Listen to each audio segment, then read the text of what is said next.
all of you. If you want to achieve good fruits, then you need to work on your roots.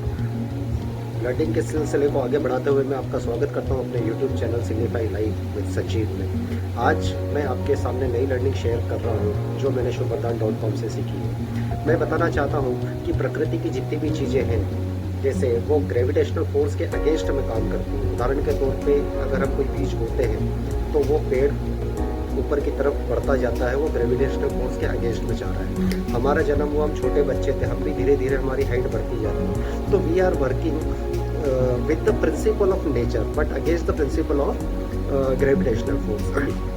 मैं क्या समझाना चाहता हूँ, उसका तात्पर्य ये है कि अगर आपने जैसे ज़िंदगी में कभी पतंग उड़ाई होगी तो पतंग की डोर को जितना आगे पीछे हम खींचते हैं तो पतंग उतनी अच्छी तरीके से लहराती हुई और ऊपर जाती है। और अगर हमने उसकी डोर को काट दिया तो पतंग ऊपर नहीं जाएगी, वो नीचे आएगी। ये आपको मैं इसलिए बताना चाहता हूँ क्योंकि अगर हमारे रूट पे अगर हमने काम नहीं किया तो हमारी ऊंचाइयाँ निष्फल होगी। हम उन ऊंचाइयों को पा ही नहीं सकते अगर हमने हमारे रूट को और फाउंडेशन को मजबूत नहीं किया। तो हमारे पास सारी शक्तियाँ हमारे शरीर में समाहित है। इसी संदर्भ में मैं आपको रूट के बारे में बताना चाहूँगा, रूट चक्र के बारे में।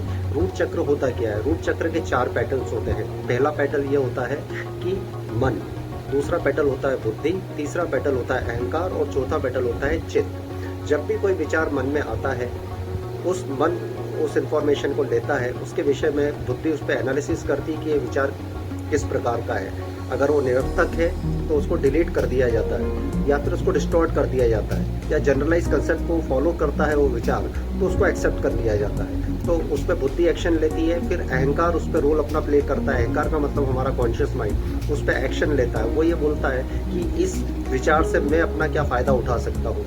अगर वो विचार कॉन्शियस माइंड एक्सेप्ट करता है, उस चौकीदार, अगर हमारा कॉन्शियस माइंड हमारा चौकीदार है, अगर वो एक्सेप्ट करता है तो उस विचार को वो एक्सेप्ट करके सब कॉन्शियस माइंड में शिफ्ट कर देता है, जिसको बोलते हैं चित्त। तो जब विचार इसी प्रकार से विचार हमारी ज़िंदगी में आते जाते हैं, कुछ सकारात्मक कुछ अच्छे विचार जो भी हमारे लाइफ में आते हैं वो हमारे रूट चक्र में इंस्टॉल होते हैं। रूट चक्र के 4 पेटल्स मैंने आपको बताए। अब रूट चक्र के जो इष्ट है वो है गणेश जी, और रूट चक्र हमारे जो तत्व है वो तत्व है अर्थ और सॉइल, इससे एसोसिएटेड है। अब रूट चक्र अगर किसी व्यक्ति का अनबैलेंस हो जाता है तो उसकी डिस्टर्बेंस क्रिएट हो जाता है। डिस्टर्बेंस मतलब उसके पैसे के साथ संबंध उसके बिगड़ जाते हैं, उसके रिलेशनशिप बिगड़ जाते हैं, वो पैसे के प्रति आशान्वित हो जाता है, ग्रीडी हो जाता है, मतलब भागता रहता है पैसे के पीछे। तो इसको बैलेंस करके बताया गया है कि हमें ग्राउंडिंग टेक्निक्स का यूज़ करना चाहिए। ग्राउंडिंग टेक्निक्स क्या होती है? हमें नेचर के साथ एसोसिएट होना चाहिए। इससे पहले कि हम इसका सॉल्यूशन देखें, मैं आपको बताना चाहता हूँ कि रूट चक्र अनबैलेंस होता कैसे है। रूट चक्र अनबैलेंस होता सिर्फ 3 कारणों से। पहला कारण है या तो आपके मन में कोई इनसिक्योरिटी महसूस होती है, या फाइनेंशियल डिफिकल्टीज होती है, या आपकी ज़िंदगी में कोई टेंशन होती है जिसके कारण आपका रूट चक्र अनबैलेंस हो जाता है। अब इसको हमें बैलेंस करना है तो हमें अपने अर्थ ही सॉइल अर्थ के साथ हमें अपनी लाइफ को कनेक्ट करके रखना पड़ेगा। हमें ग्राउंडेड रहना पड़ेगा।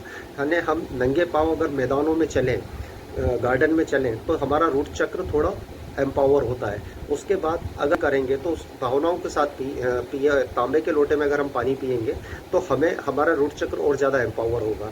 इसके अलावा हम ब्रीथिंग एक्सरसाइज करेंगे, ये एहसास करते हुए कि ये जो सांसें हमारे शरीर में जा रही है हमें शुद्ध कर रही है, इससे भी हमारा रूट चक्र बैलेंस हो जाता है। इसके